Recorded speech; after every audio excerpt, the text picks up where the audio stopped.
চলে এসেছে একটা নতুন ভিডিও নিয়ে। আজকে যে অঙ্কটা নিয়ে আলোচনা করবো এটার সাথে এইচএস এর অঙ্ক। দেখো কি বলেছে।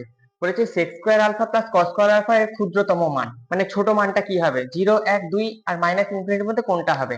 তা আমরা একটা সূত্র জানি, দেখো এ স্কোয়ার প্লাস বি স্কোয়ারের একটা সূত্র কত হয়, হয় a minus b whole square plus 2ab।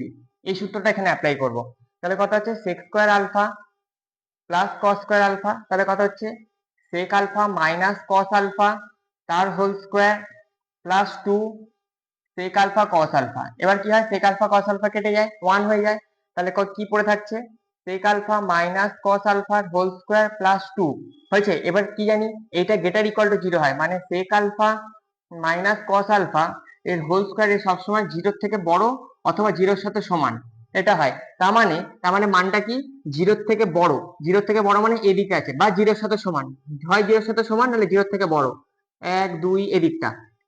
ঠিক আছে, তাহলে এর মানটা সবচেয়ে ছোট কত হচ্ছে, তাহলে এর মানটা সবচেয়ে ছোট 0, কারণ এর 0 পর থেকে তার মানটা বড়, তাহলে এর সবচেয়ে ছোট মান, তাহলে সেক আলফা মাইনাস কস আলফার হোল স্কোয়ার এর সবচেয়ে ছোট মান, সবচেয়ে ছোট মান, ছোট মান কত হচ্ছে 0। তাহলে ব্যাস 0, 0 সাথে 2 যোগ করো, তাহলে তো 0 যোগ 2 সমান সমান কত হচ্ছে 2। তাহলে এর সবচেয়ে ছোট মান হচ্ছে 2। তাহলে কোন উত্তরটা ঠিক, সি উত্তরটা।